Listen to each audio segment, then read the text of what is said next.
भी उनका एक क्लेम है, जबकि आप लोग बिल्कुल इसके बरक्स आप क्लेम कर रहे हैं और वो यही तो गिला कर रहे हैं। वो कह रहे हैं भाई सारे काम अब पीपल्स पार्टी करे।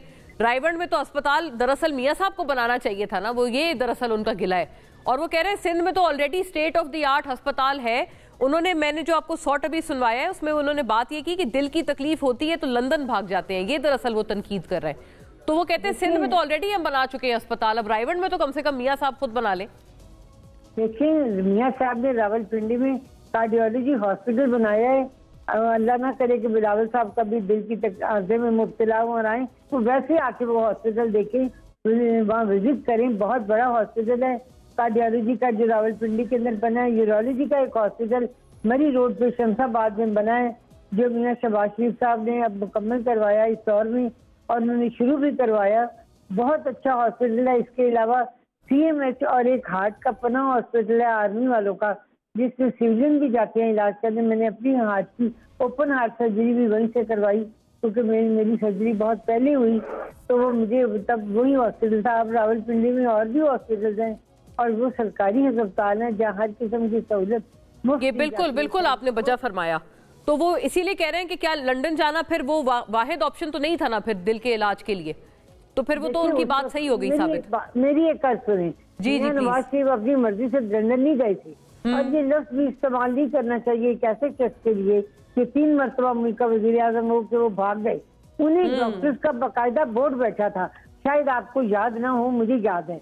हाँ, अहम बात है। याद है कराची के हॉस्पिटल से भी डॉक्टर उसमें शामिल थे, शौकत खानम के बोर्ड के डॉक्टर भी शामिल थे, बहुत सही बात है, हॉस्पिटल के डॉक्टर्स भी शामिल थे, लाहौर के हॉस्पिटल के भी बोर्ड। यास्मीन राशिद साहिबा थी, वो भी थी उसमें, साहिबा खुद मौजूद थी जो सब पंजाब की हेल्थ मिनिस्टर थी।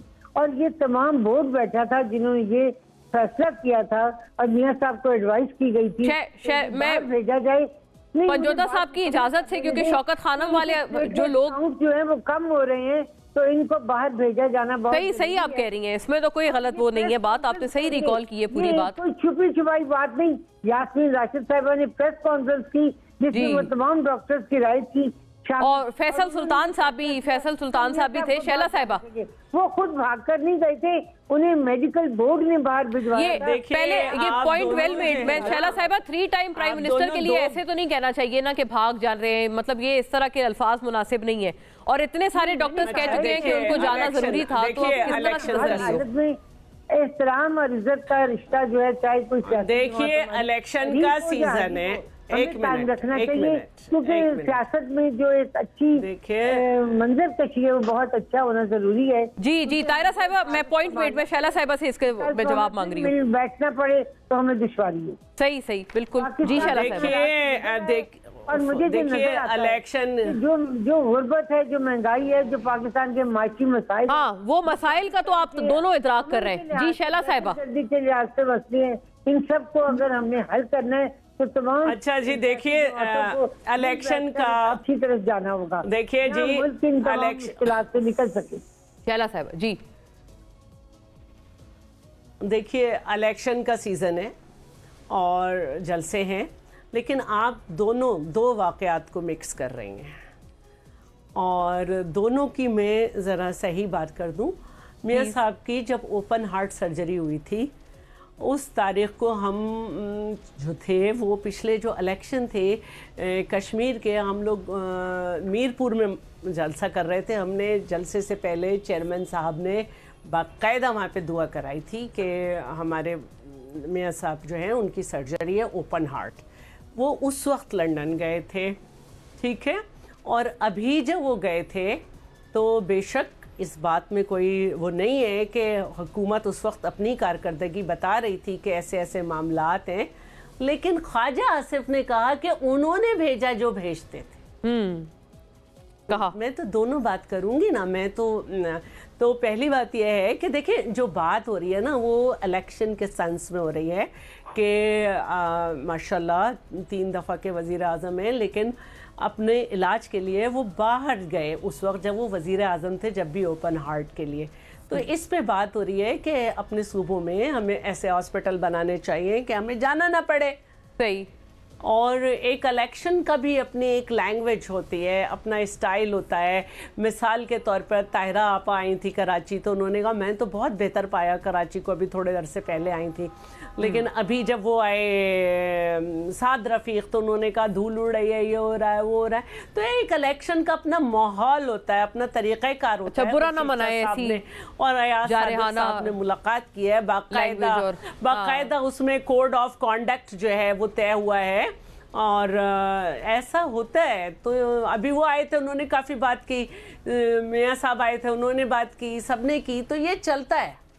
आपका एक तरीक़ाकार है, आपके मुल्क का एक कल्चर है इलेक्शन का, कि आप सही है, बड़े बड़े शहरों की छोटी छोटी बातें लगाते हैं, इलेक्शन की बातें। तो लेकिन हाँ, लेकिन मैं ये नहीं कर सकती कि ज़रा तारीख़ को मैंने सिर्फ सही किया है, अदरवाइज़ मैं बड़ा एहतराम सबका है।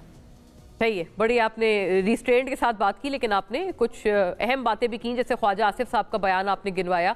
तो नईम साहब, पंजोता साहब, ये उन्होंने भेजा, जो भेजने वाले थे उन्होंने ही भेजा था मियाँ साहब को, ये तो ऑन रिकॉर्ड है ख्वाजा आसिफ साहब का बयान।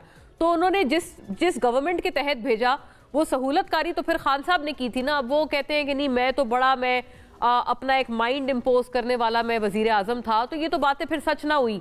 पहले भी शैला साहिबा आपको गिनवा चुकी हैं कि किस तरह से जहाज भर भर की गवर्नमेंट बनाई, लेजिस्लेशन आप लोग कैसे करवाते थे, और वो अगर भेजने वाले लोग आपकी गवर्नमेंट के थ्रू अपने काम करवा रहे थे, तो आप फिर ये तो नहीं कह सकते आप बाइख्तियार वजीर आजम थे और बड़े आप सिविलियन सुप्रीमसिस्ट थे। बहुत शुक्रिया जी, बड़ी नवाजिश है। पहली बात तो ये है कि इमरान खान साहब बीमार होते हैं, हालांकि उनके ऊपर गोलियां भी चलाई गई, लेकिन वो अपना इलाज जो है वो पाकिस्तान में करवाते हैं। उनको ट्रस्ट है और वो समझते हैं कि वो कोई लंदन या किसी और मुल्क में जाकर नहीं, अपने हॉस्पिटल के ऊपर जैसे आम लोग दूसरे दुनिया में लोग करवा रहे हैं पाकिस्तान में, ऐसे ही वो समझते हैं कि मैं इलाज यहाँ से ही करवाऊंगा, और वो पाकिस्तान में ही नहीं। दूसरे नंबर पर बात यह है कि इन्होंने ये कहा क्यों कि मैं लंदन जाके इलाज करवाऊंगा। अगर इन्होंने ये कहा और इन्होंने ये कहा कि मैं 4 हफ्ते के लिए छुट्टी चाहता हूं, तो बजाय ये कि इनकी पार्टी जो है इसके ऊपर वजाहत दे कि वो 4 साल क्यों नहीं आए, इसको उसके साथ मंसूब करते हैं जी कि इन्होंने भिजवाया। ये नहीं कहते कि इन्होंने 4 हफ्तों की इजाजत दी थी उस वक्त की हुकूमत ने, या अदालत से इजाजत लेकर गए थे। ये कहते हैं जी कि इन्होंने इजाजत दी, इनको चाहिए था। ये बताते कि वो 4 साल क्यों बैठे रहे और फिर कैसे वो डील करके वहां से वापस आए, क्योंकि रास्ते में जो सलूट मारे गए, जो कारपेट बिछाए गए, उसका कोई जिक्र नहीं करते। कैसे उनको क्लीन चिट दी गई, उसका कोई जिक्र नहीं करते। कैसे नैब जो है वो पलकें बिछाकर खड़ा था और नैब ने कहा कि कोई बादशाह सलामत को आप छोड़ दें, हमें कोई उसके ऊपर एतराज नहीं है। अब ये समझते हैं कि शायद जो है इनका केस वीक था, या शायद जो है ये सुरखरू हो गए। ऐसी बात नहीं है। ये सेटलमेंट के साथ जो है इनको बाकायदा तौर पर क्लीन चिट दी गई है, और हफ्ते के अंदर अंदर जैसे इनके केसेस खत्म करके इनको क्लीन चिट दी गई है। दूसरी तरफ तोशा खाना के एक मामूली सा केस है जो अभी तक खान साहब की डिस्क्वालिफिकेशन वाला मामला सुप्रीम कोर्ट के अंदर पेंडिंग है और अभी तक वो फिक्स नहीं हो रहा। आज भी आपने देखा कि जो ताहयात नायली सुप्रीम कोर्ट ने की थी, उसके ऊपर जो है उस शख्स को एहल करने के लिए पूरा दिन समाअत जारी रही, और वो आज से कल पर चली गई। यानी कि बुनियादी इंसानी हकूक की खिलाफ वर्जियों के ऊपर कोई दरखास्त आए तो वो आपने बिल्कुल नहीं सुनी, क्योंकि सुप्रीम कोर्ट का ये काम ही नहीं है कि लोगों के बुनियादी हकूक की हिफाजत के ऊपर कोई बात करे, बल्कि जो तशरीह पहले सुप्रीम कोर्ट ने कर दी है। लेकिन पंजोता साहब, आप सुप्रीम कोर्ट से आप नाला नजर आ रहे हैं, आप सुप्रीम कोर्ट से आप खास खाइफ आप नजर आ रहे हैं कि जी वो आप असल बातें नहीं सुन रहे। वो कहते हैं आप पॉलिटिकल वहां पर पिटिशंस लेके आ रहे हैं, आप मिसिंग पर्सन्स के मामले को, बलूचिस्तान के वाले मामले को सियासी रंग दे रहे हैं। ये बात तो सही है ना, जब आपके टाइम पे कोई क्राइसिस होता था बलूचिस्तान में तो आपके प्राइम मिनिस्टर कहते थे मैं ब्लैकमेल नहीं होऊंगा। देखिए, बात यह है कि अदालत का क्या ये काम होता है कि वो अगर कोई उसके पास दरख्वास्त लेकर जाए, चाहे वो ए पार्टी है, बी पार्टी है, डी पार्टी है, और लोगों के बुनियादी हकूक के हवाले से करे, मिसिंग पर्सन के हवाले से कोई दरख्वास्त जाए, और अदालत बजाय कि वो सियासी तौर पर नाम दे कि जनाब 2018 में या 2014 में या 2002 में जब इमरान खान की हुकूमत नहीं थी उस वक्त की वो बातें करे और ताने दे और ये कहे कि डिक्टेटर ने ये कर दिया तो लिहाजा अब ये ठीक है।